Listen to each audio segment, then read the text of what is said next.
everybody, and welcome to another episode of the Sell More Book Show, episode 521. I guess we're now going into the beginning of year 11 here, which is wild. I know. And so I'm Ryan Cohen from Best Page Forward and the 5-Day Author Ad Profit Challenge, joined by today my guest co-host is author abundance coach Renee Rose, who wrote the book Right to Riches. How are you doing, Renee?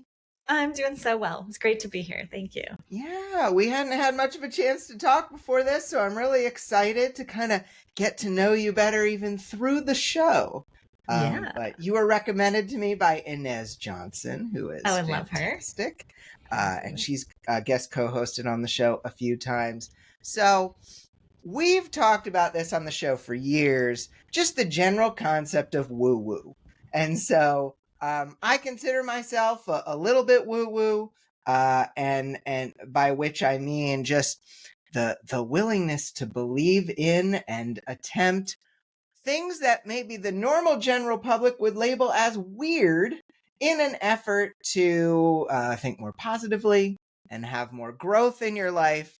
And so it's really awesome to have you here, because I've been talking with multiple people who've read your book, Right to Riches, loved it, found that it was really, really helpful for them.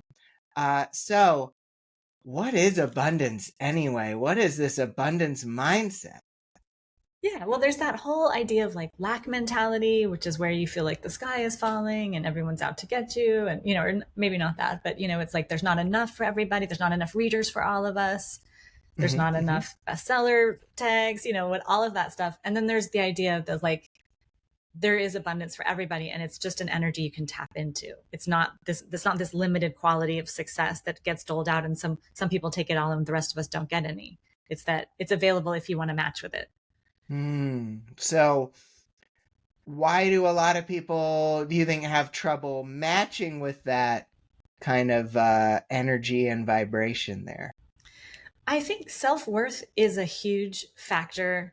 The untalked about, that imposter syndrome where you just really think you're wonder if you're good enough. And so then you're looking outside of you for like, am I good enough? Instead of being like, no, I'm good enough. Because when the inside, the outside will match what the inside is. So when your inside is going, am I good enough? Show me if I am. You're going to get like not good enough matching with you. So yeah, it's like having confidence in your work, loving your work, and putting it out there with that love. Yeah, which of course is tough. I mean, a lot of people beat themselves up consistently, which does not make for, a lot of this positivity and self-worth as possible, and it makes it seem not as attainable. Yes. I mean, what I like to say is like, you wrote a book. Like, how many people out there want to write a book and never ever do? So you are already a success. Like, you wrote the book, you're a success. That's enough. And you loved the book, and that's enough. And that means, the thing is, like, if you loved your book, there's other people out there who will also love it. It doesn't matter if you're already the great American novelist or if you're just starting, there's readers for you. Yeah. Yeah. And I've loved seeing in your group, the Author Abundance Central group, I've loved seeing people talk in this way, because so many groups are very toxic with the competition. The sky is falling, or or it's the, hey, here is this thing, could you take a look at it for me, and then just ripping them to shreds. And I'm very much more of a positivity person. In my Clifton strengths, positivity is my number 2 strength. Yeah. And so that has definitely led me to connect with people and to connect with groups that are kind of more positive minded in the way that yours are. So I really appreciate you creating that community. Yeah, thank you. It's one of those things that creates itself, like it's a really beautiful space. People ask a question and I'll have an answer, but I'll go look and like 23 people have already given like what I would have said. And I'm like, that is so, or even better than what I would have said, and I'm like, that's so beautiful. That is awesome. That is awesome. Well, I'm really excited for us to go through today's show. We've got lots of questions to help get even more of your brilliance out of your head and to these wonderful listeners. It's interesting you brought up when you would have responded to someone and 23 people have already responded. I've got my 5-day Author Ad Profit Challenge coming up, and that was always my goal. It was to create a big enough team and to create just enough knowledge in the community that the right answers would be given when it comes to the Amazon advertising. That's why we're doing our 19th free challenge. We've done it every quarter since September 2019. We had over 6,000 people in the previous challenge in January. We'll be back April 17th. So anyone who's interested, authorsadvertise.com. You can go to that, check it out. Free videos, Q&As, support, all on my expense. Yeah, I've done it many times. Yeah, and I'm like amazed that you're still running it for free because it's a really great way. People do need that community to help push them forward. Yeah, agreed. I'm so glad you found it helpful too. That is awesome. All right, well, let's go into the previous week's question. I might ask you this question too, Renee, since you weren't here when we, whoever I was with talked about this. It was either Claire or Kirsten, I don't remember. Because now we have new co-hosts every 2 weeks, so it's tough to keep everything straight. But what are some of the things you're doing to evergreen and future-proof your author business? Was a question we asked. Jessica Kemery said, I've made my back matter very evergreen. It's nice to not to have to be concerned with changing it all the time. I like that, Jessica. Next one over to you, Renee. Amy Martinson, author, said, when it comes to future-proofing, I think investing in your email list is foundational. It's a direct connection with your readers with no social media middleman. Oh, yeah. 100%. Definitely. And Caribou Buziak said, developing a Shopify store and revamping my brand. I've been making updates to my original hand-coded website since 1995. So it's been very wild to be working on this migration after almost 30 years, but I am super excited for it. Hats off to you, Caribou. Oh, man. I had one of those sites way back when, and I was worried I would touch something and it would explode. So way to go on that one, Caribou. But we'll have a question of the week this week, and you can answer it at sellmorebookshow.com or in the comment section in our Sell More Book Show After Party Facebook group. Renee, what do you do to evergreen and future-proof your author business? I guess I would second what they said. I've got the Shopify store going, and then also, doing the free like bonus epilogues to get people to sign up to my newsletter so that I'm really generating that newsletter. And I just had to just MailerLite just bumped me. I'm over 100,000 people now. So that was, they held me hostage until I bumped up to a new level. They'll do that. I've had the same kind of issue with my email service provider, but I know a lot of authors that this is, abundance versus lack. Once again, so many authors will say, oh, well, I'm up to $20 a month on MailerLite. Is there a cheaper option out there? But not thinking about what they're getting for that $20 or that $50. I pay closer to $600, $700 a month because of how many subscribers I have. And it's like, but I know I'm getting the value out of it. Yeah, no, I remember making that decision, like from when you went from like free to paid, like with MailChimp, when you got, and it's like, instead of being like, oh gosh, like feeling the pinch of the hurt of the cost, celebrating like, oh, this is amazing. This is my cost of doing business, and how fabulous that I have this many, subscribers that I have to pay.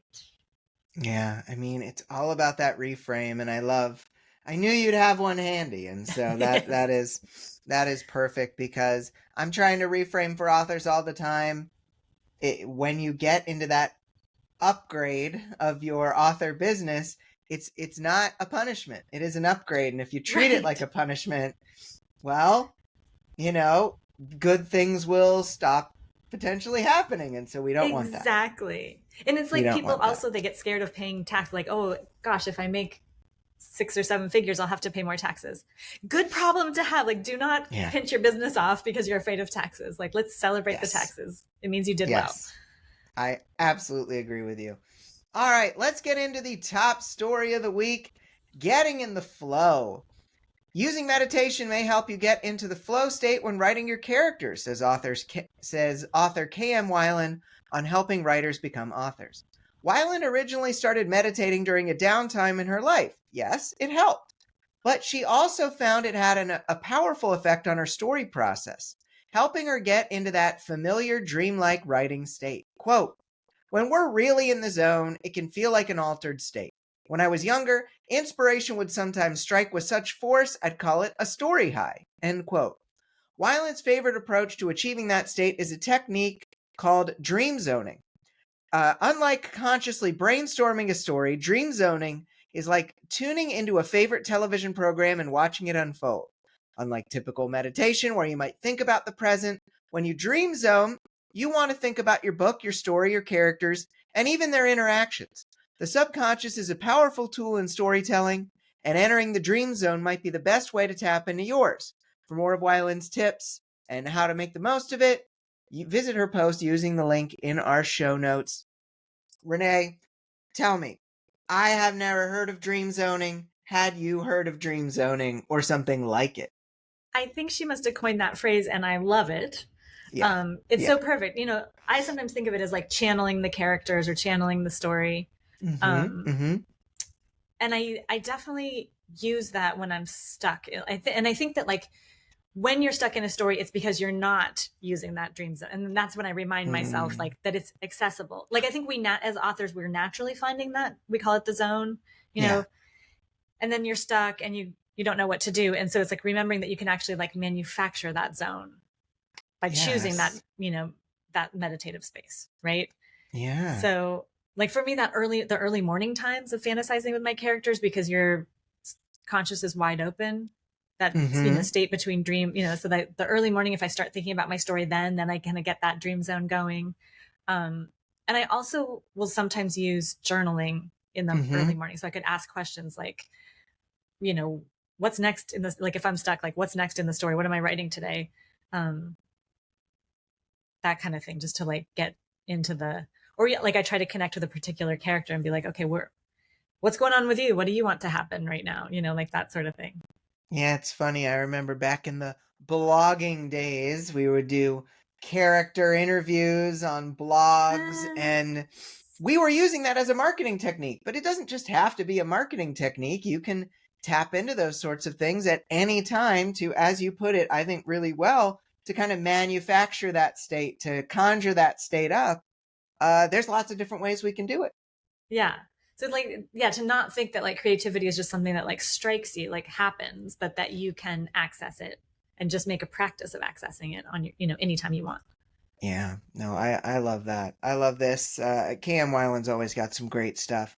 So, I know you kind of already talked about this, Renee, but I mean, let's go deeper into the meditation state, because you talked about doing some journaling, talked about, you know, kind of asking these questions of these characters, but specifically with meditation, have you used meditation or similar methods to break through blocks in your writing or your books?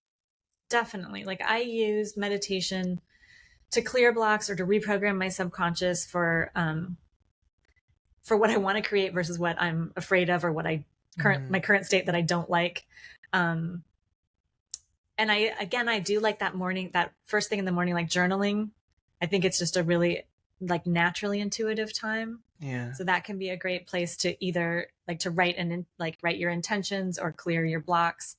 But here's like a super easy, if you're like, I don't know what meditation is, I don't know how to do it, like super easy visualization is like, imagine whatever it is that you don't want. So it's like, you know, your fear or your current, you know, state, your energetic, like whatever it is. And imagine like a white hot flame and you just throw it in there and watch until it burns up. So like, don't just throw it in there and like assume it's happening, but you like your focus stays with it until it's like completely burned up.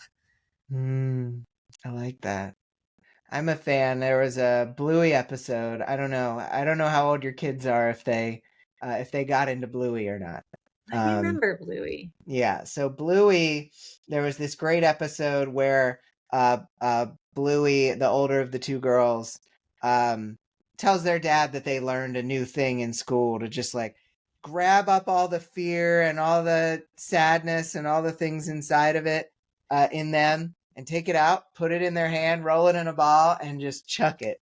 And I love they're teaching that to kids. That's amazing. I know, it was so cute and so great. And in the end of the episode, because the dad's been kind of struggling with something, you see the dad do it, and then the camera acts as the ball going into like the ocean, and it's just like this really, really beautiful moment in that makes show. me so happy. That's amazing.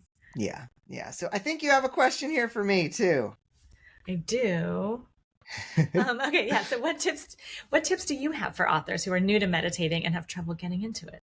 So if an author is new to meditating, I have no issue with them tapping into an app or learning from a free resource or a book. You don't have to just say, "Oh, I need to sit in this room in complete silence and shut out all my thoughts and say Om." Right. There are resources. I'm a big fan of the guided meditations through Insight Timer, one of my favorite apps, and I do think, and there's so much on there, but I do think that they're all free, like they're amazing. Yeah, exactly, which is so great. I even bought the paid version to just like get more access or whatever I was getting. Awesome.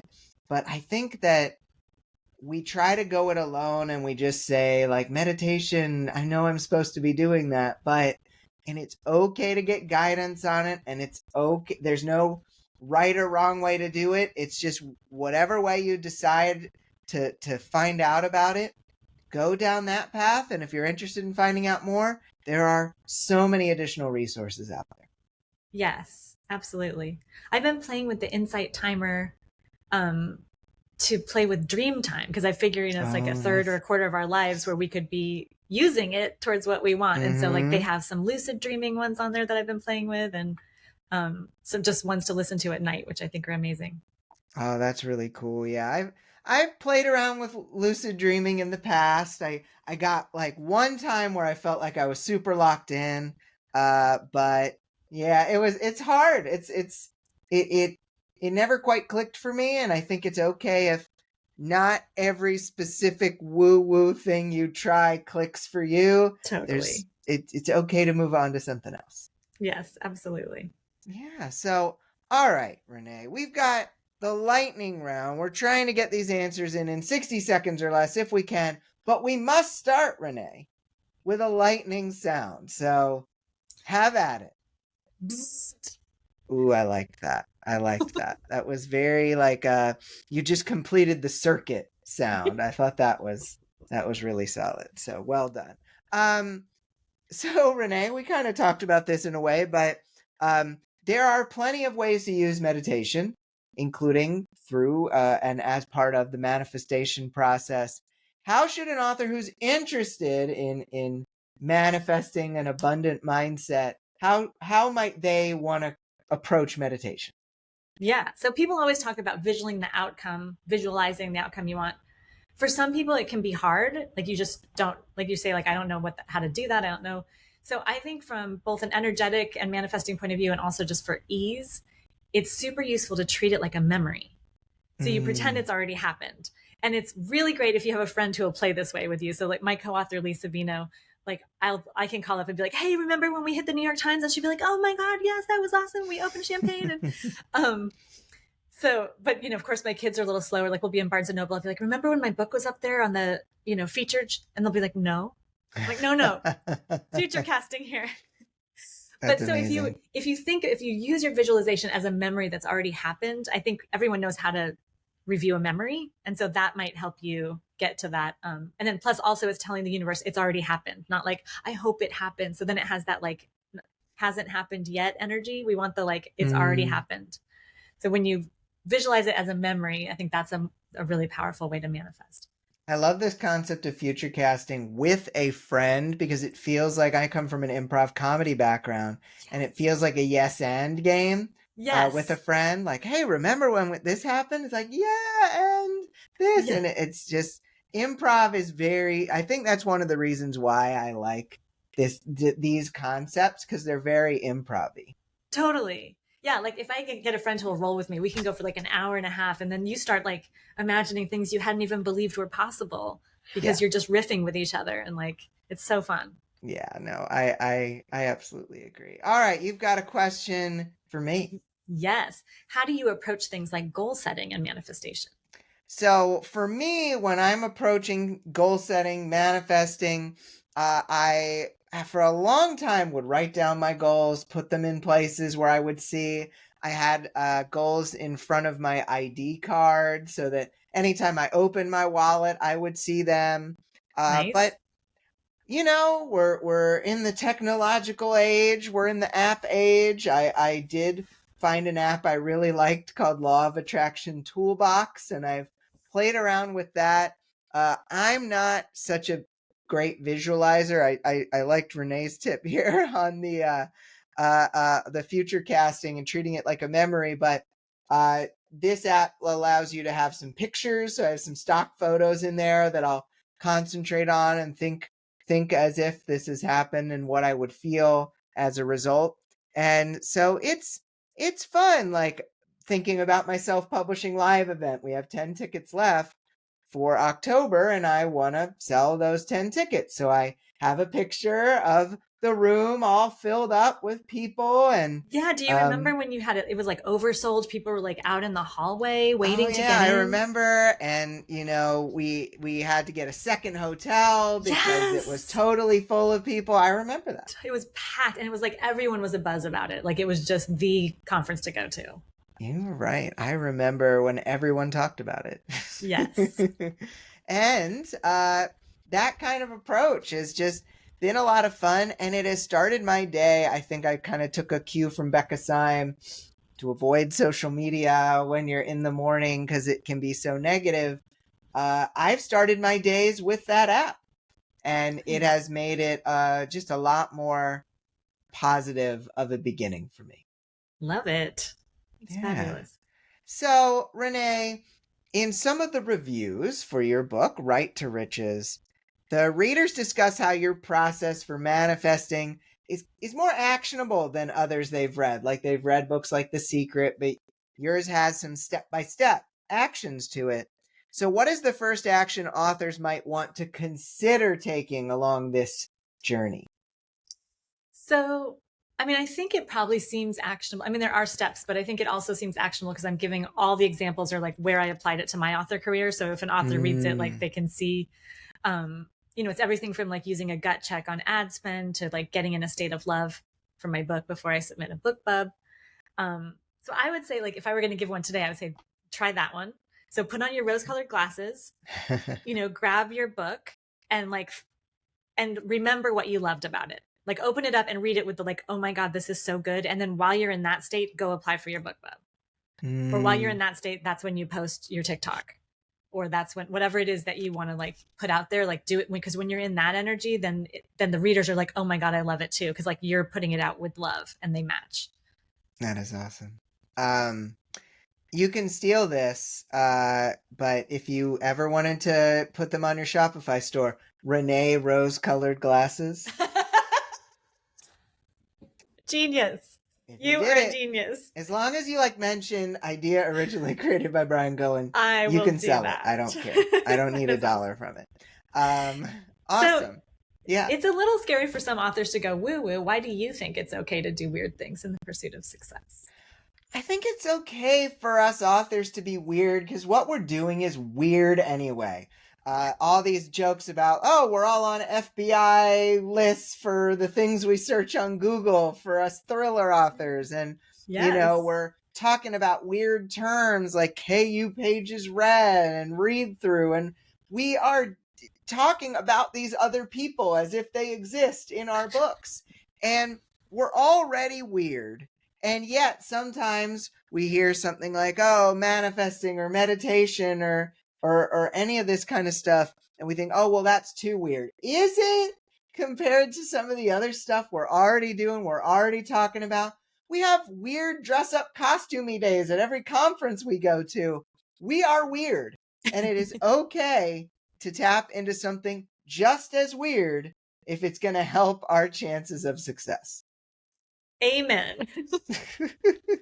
Love it. So, Renee, final lightning round question. How do you think having an abundant mindset can help authors succeed? So honestly, I think it's everything. There's some studies out there on luck and people who like consider themselves lucky versus people who consider themselves unlucky. And the people who considered themselves lucky were more likely to see opportunity. So they gave them like a newspaper and it had like a little opportunity in there. And the lucky people saw it, and the unlucky people, either they saw it and discounted it, they just didn't take any action on it. So it's like that, your belief, your abundance mindset, your belief that it's available to you, that you're worthy of receiving it, that is going to, like, the steps you take towards your career, towards promoting your books and writing your books and putting them out there and being willingness to be seen as an author, as a successful author, it's going to make all the difference. I love that. I love that. Yeah, and some of the quotes in that app that I was talking about, the Law of Attraction Toolbox, some of them are just, I am a very lucky person. And it's like, yeah, I mean, I used to tell my kids that all the time, just to reinforce that, like, I'd be like, look how lucky you are. Or I'd say, like, if something like chancy happened like that was good, I'd be like, you manifested that. Just so that they would feel powerful, and believe that that was possible for them. I love that. I still believe my wife has manifested every job she's ever gotten. And totally. She'll write it down, and then it happens. One of them happened like the week of the date she had written down. Oh my God. I'm like, please do this more often. And she's like, yeah, maybe. So great answers, Renee. I hadn't told you, but we need a question of the week. Usually I let the guests have kind of a crack at what we want to ask our listeners. And so some of the things could be like related to the story, like with the meditation flow state, related to characters, but it could really be anything, like any of the other questions we asked.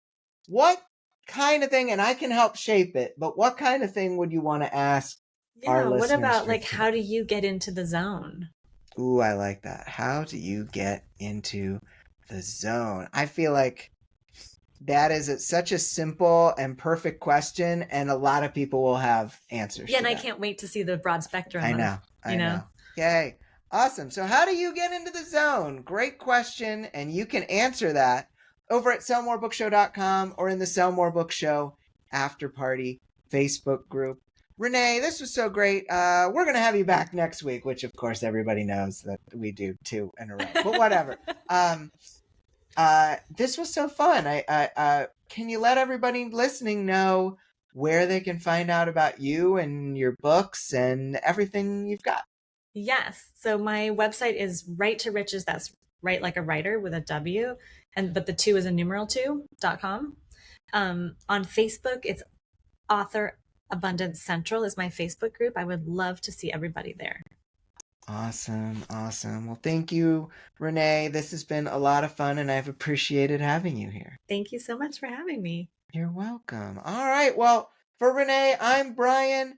I hope all of you have a great week of book selling, and we'll talk to you next week for episode 522. Bye.